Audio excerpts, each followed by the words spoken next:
कार्तिक महात्म्य त्रयोविंश अध्याय श्री भगवान उवाच कहन्ति सर्वलोकेश्वर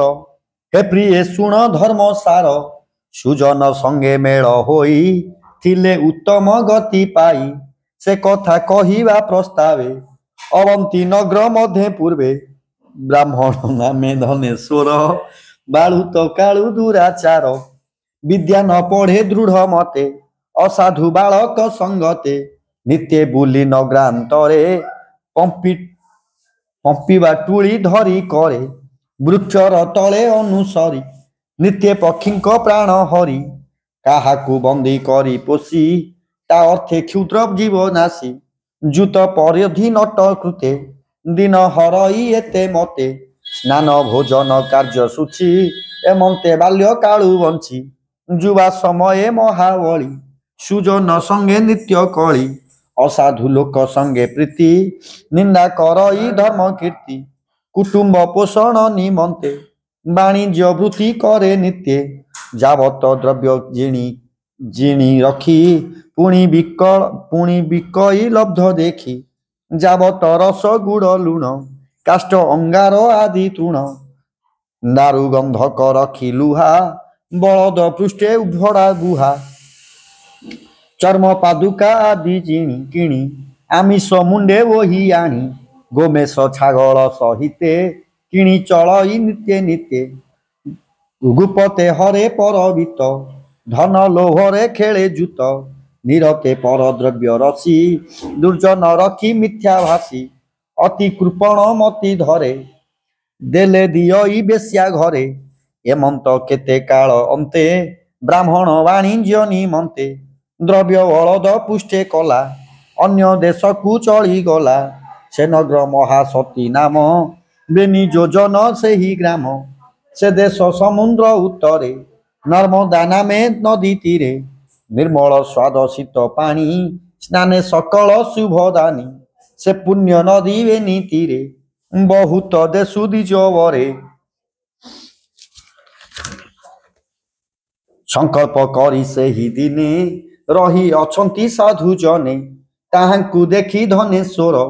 मनरे करई विचार मुही एहांक पासे रही द्रव्य बिकिब जही तही एमंत विचारी मनरे आश्रम कला नदी तीरे ग्राम गोष्ठ निज वास समर्थ गोपालंक पास विप्रंक मध्य गृह रजी सौदा द्रव्य तही सिंची नित्य करई बिका किणा लब्ध पाई से फुरुणा विप्रंक नित्याचार देखी आनंदे हे उठाए सुखी से धर्म दंत न प्रमाणी खेल कौतुक प्राय मणि विप्रंक प्राय स्नान विधि प्रमाण अष्टकर्म सिद्धि संध्या तर्पण अवलोक रेचक पूरक कुंभक आसन पादसन जप नाना प्रकारे विष्णु रूप पवित्र आसने बसाई पूजई धूप दीप देई गंध चंदन पुष्पमाल निवेशिक नैवेद्य जल तुलसी वृक्ष मूले स्थापी विप्रे पूजंती विश्वरूपी एही षोडश उपचार देखी आनंद धनेश्वर निगम शास्त्र इतिहास न बुझी अर्थ उपदेश केवल से संस्कृत वाणी आनंद हेउ थाए शुणी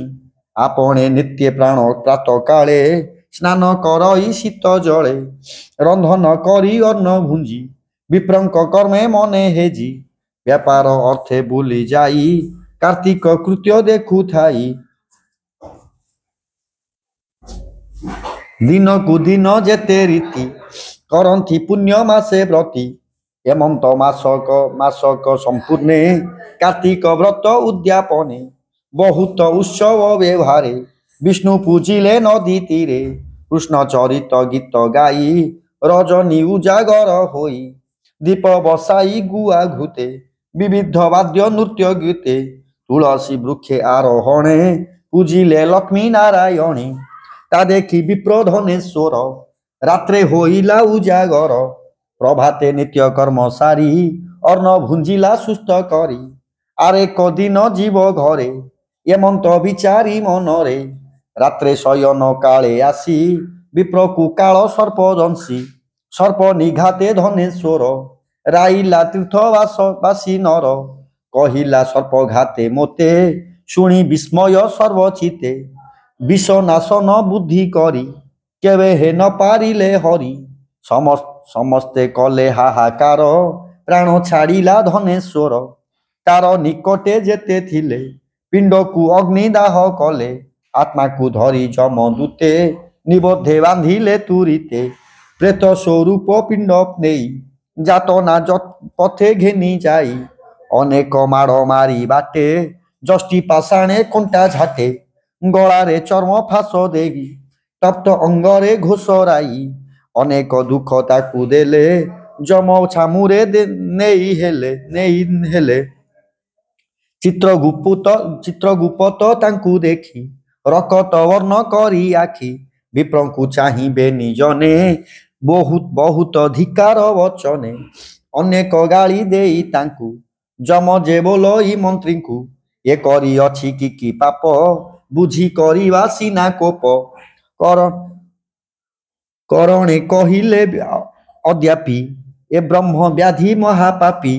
हत्या ए करी अछि जेते आबर पाप नाना मते के ताहा संक्षेपे कहिब शत वर्षे न सरिब मंत्री बदनु एहा शुणी सक्रोधे काल दंड पाणी प्रेत पगण को अनाई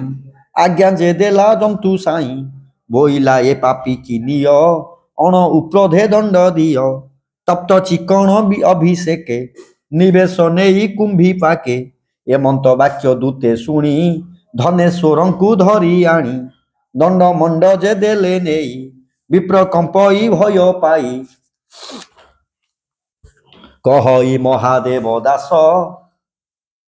उद्धव जगत निवास। इति श्री पद्मपुराणे उत्तरखंडे कार्तिक महात्म्ये धनेश्वर विप्र चरिते नाम त्रयोविंशोऽध्याय।